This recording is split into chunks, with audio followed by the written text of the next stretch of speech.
Magandang araw mga Lods. Ayan. Ang itatopic natin ngayon mga Lods maganda bang alagaan ng kids mga Lods?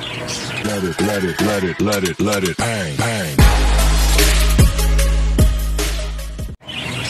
Magandang araw mga Lods. Ayan, nandito na naman tayo sa Juniors TV mga Lods. Ngayon bago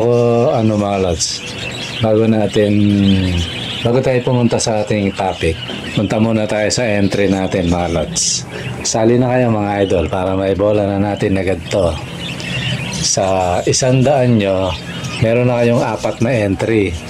Parang papatak 25 pesos lang ang entry.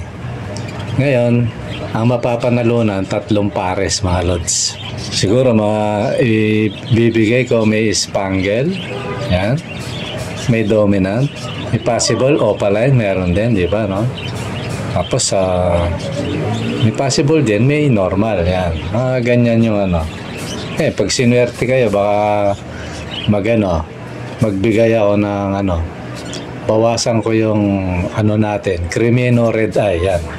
Yan yung mga possible na ipang-rarapol natin mga Lods.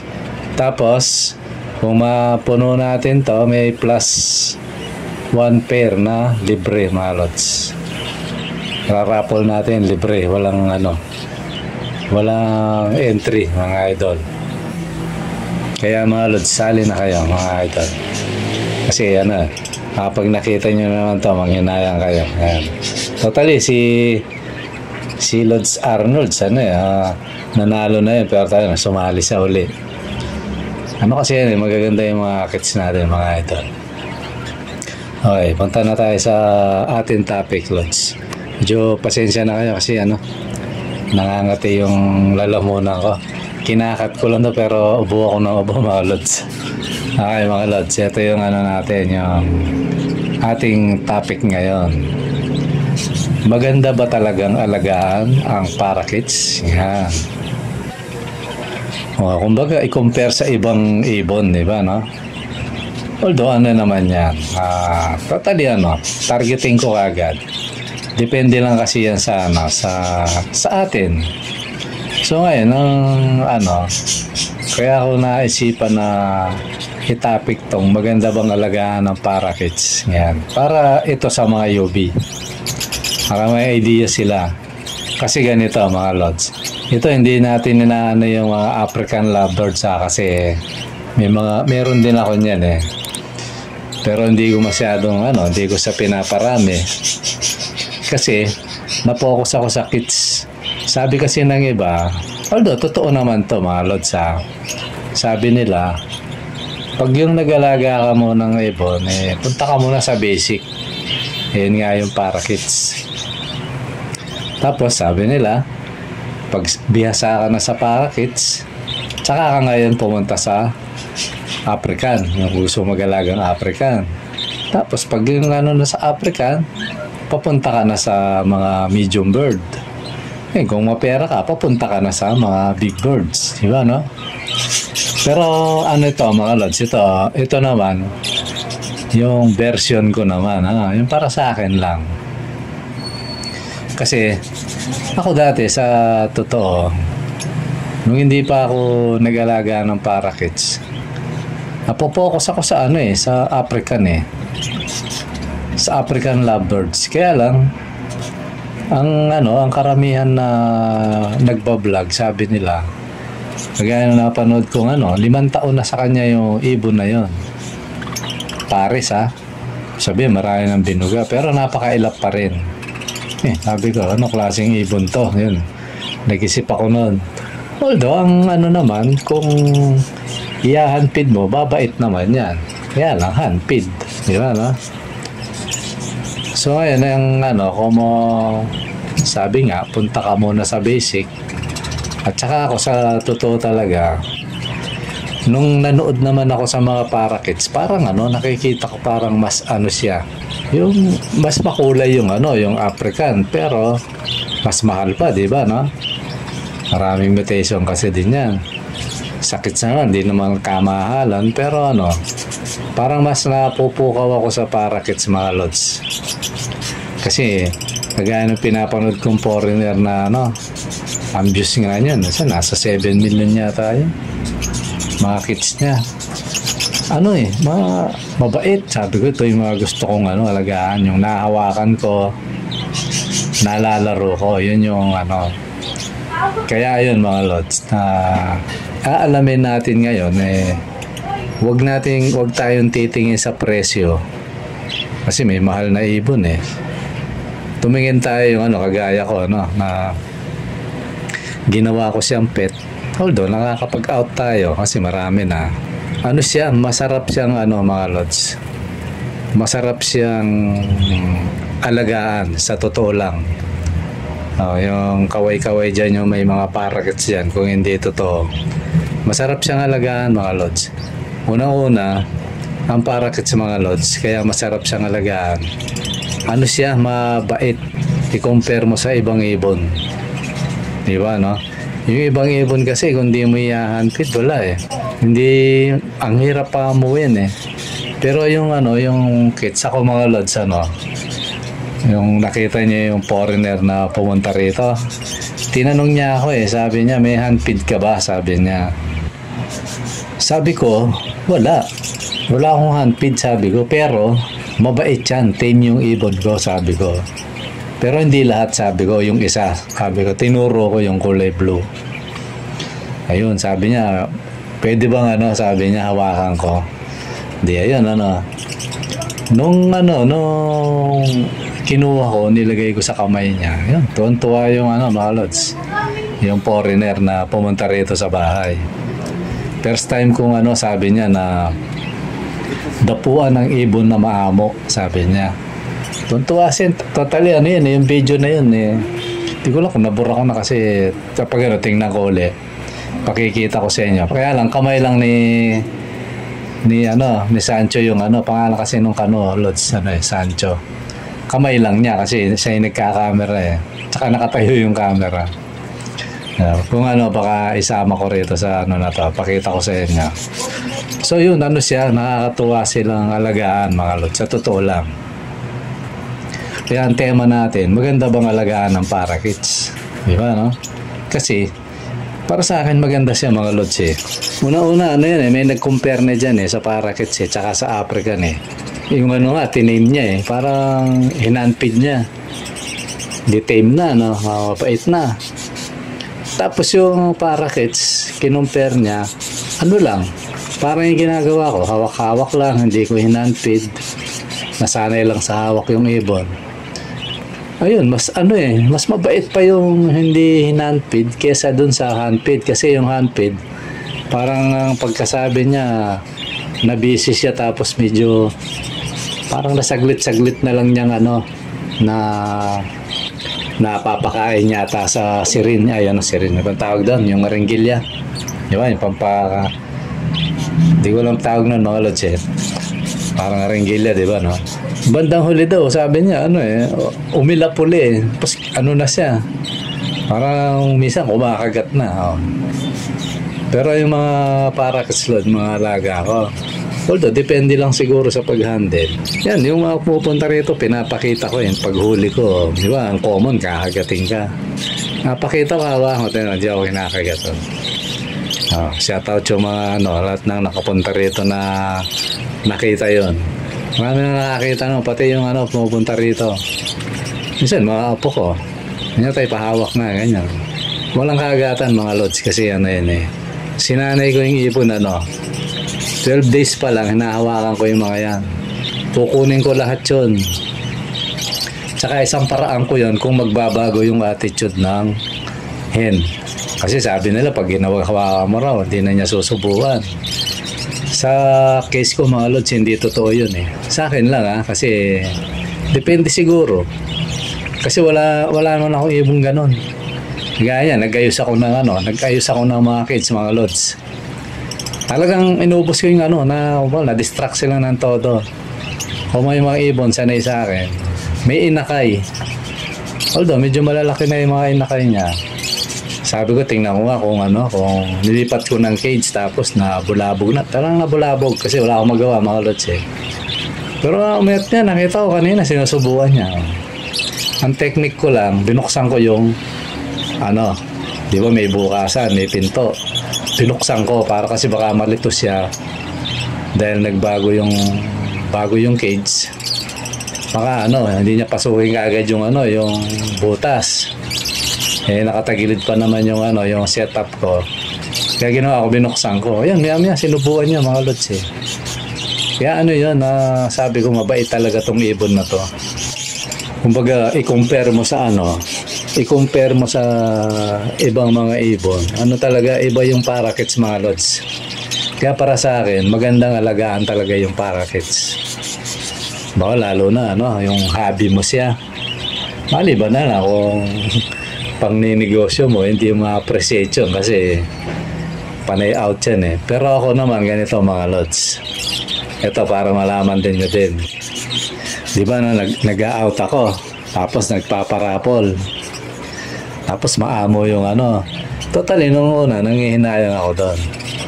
Na matapos umamo yung ibon, tapos ano mo, di ba, no? Ya-out mo. Eh, siyempre, kailangan natin gawin yun dahil di naman natin kayang alagaan yan eh. So at least, yung sa akin mga lods, kung matapat man yung maamo sa'yo, di ka na mahirapan, di ba, no? May nagsabi sa Lord, sabi niya, ano ng mga ano mo, bumili yata yun eh. Paamo daw, sanay sa hawak mga lods eh. Lahat yan, lahat ng mga ibon ko dito na ano, hinahawakan ko kasi 12 days, ini-start ko yun sa 12 days. 12 days or lalagpas nun, mga 2 araw, mga 14, gano'n.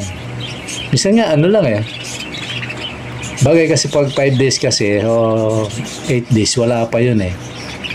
Talagang pikit na pikit pa yun. Pero at least yung 12 days may sense na yun mga lods. Lalo na pag 14 medyo nakakaaninag na yun. Kaya nakikita ka na kasi ang ibon na to mga lods. Sa mga hindi nakakaalam, ito ayon sa sa pagre-research nasa 3,000 yata. Hindi ako nagkakamali. Kasi alam ko African 5,000 eh. Ito 3,000 ang memories. Sabihin yung natatandaan niya. So isa sa matatandaan niya siya, yung lagi mong hinahawakan. O diba? Tapos naisip ng ibon, bata pa siya, hinahawakan mo na. So may isip ng ibon na, ay hindi hinahawakan lang ako nito, tapos bibitawan din ako. Tapos ang kagandahan pa mga lods, malaro ang ibon na to. Mahilig makipagharutan to. Totally meron na namang bukod sa blue, although nauna nga yung dilaw kaso yung dilaw na naipit ulo nun, kala ko mamamatay may spring pa naman yung pinto, dumulas na gano'n na palabas siya, naipit. Ayun tuloy nangyari, ang nangyari tuloy nadala, buti hindi sa leeg pumitik sa kanya, kala ko mamamatay ngayon nung bandang huli ayaw na pag kinukuha ko ayaw na. So yun yung isang bahagi nun na although maladali namang paamuin niya, kaya lang ako pinabayaan ko na lang. Tapos ngayon meron na naman ang problema, marami siyang kakulay.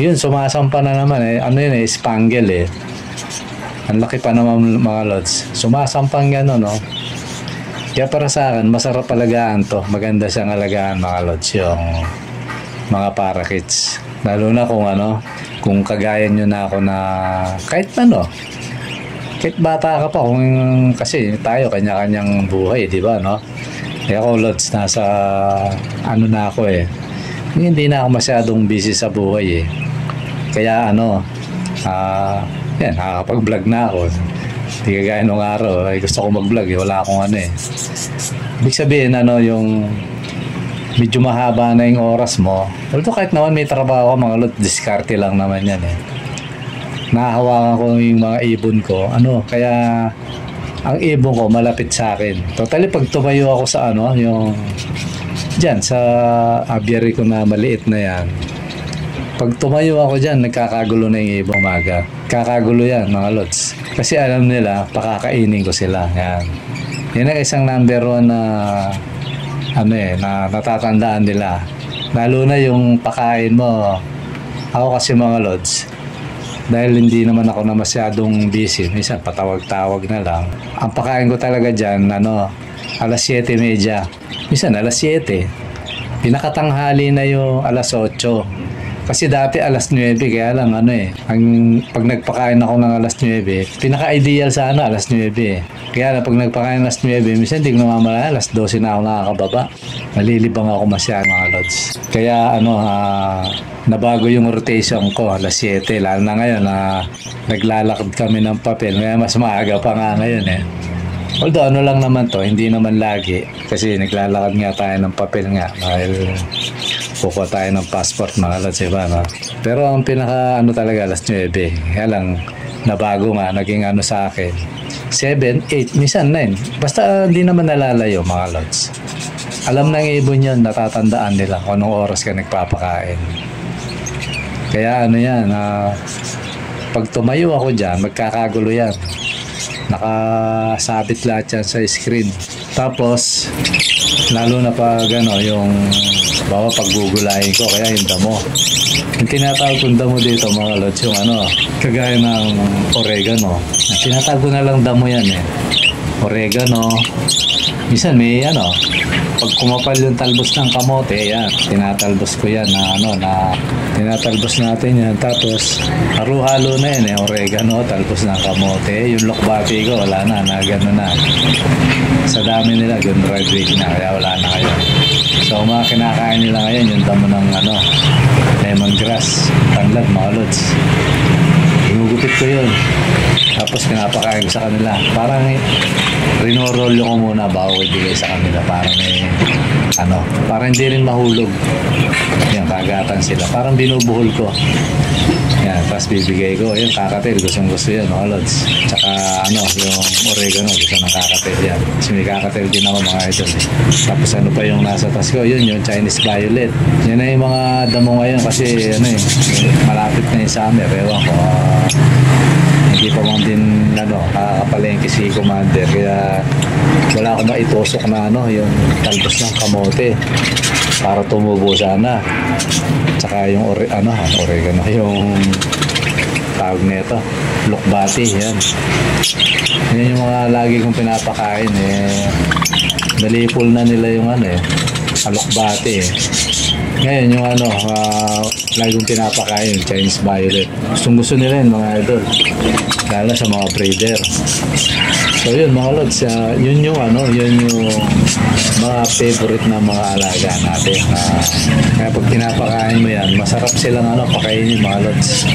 Kaya ako, ang parakeets, kung mapapansin nyo, ang dami nang nagsasuggest sa akin minsan, Lods, mag-breed ka rin ng Lods, i-breed mo yung kasi may nadagit nga ako mga African. Wala, minsan naiya-out ko nga si Lods nga, si Cowboy dinalan pa ako dito ng babae, nai-out ko rin yun kasi parang wala pa ako sa kondisyon ba magkalaga. Kasi una-una pwesto siguro kasi masikip dito, parakeets ko nga kanina, hindi ko alam kung paano ko i-arrange yung mga kids ko kasi nag-arrange tayo ng mga kids, mga Lods. Kaya siguro isa yung dahilan nyo kaya hindi pa ako makapagano ng African. Tsaka nalilibang pa ako sa mga Lods, sa mga alaga natin parakeets. So mga kids na to, masarap kasi silang alagaan mga Lods, malambing, lalo na pag maamo na sa sayo, wala nang kagatan mga Lods. Kanina lang naglipat ako nasa double cage ko muna sila nilagay, ngayon inalis ko na sila ron, wala nang silo, hawak-hawak lang na gano'n, nilagay ko na sila lahat dun sa malaking cage siguro sa 22, kasi 22 yun sa 22 ang kumagat lang 3 yata, yun pa yung yung parang hindi ko masyadong nahawakan yun. Pero minimal yun mga Lods, sa 22 ang kumagat 3. Ibig sabihin yung 19 okay. Kahit yung mga breeder ko mga Lods, pag hindi ko makagat yun. Kaya yun ang kaibahan ng parakeets, kaya masarap siyang alagaan mga idol. Siya, malambing yan. lambing, madaling paamuin kahit hindi mo i-handtip, mga lods. Kaya para sa akin, magandang alagaan ang parakeets, mga lods.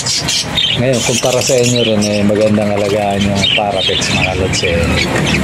Paki-comment nyo sa baba, mga lods, kung meron din kayong alagang parakeets, mga lods. Okay, mga lods, siguro hanggang dito muna at maraming salamat sa panonood. Bye-bye.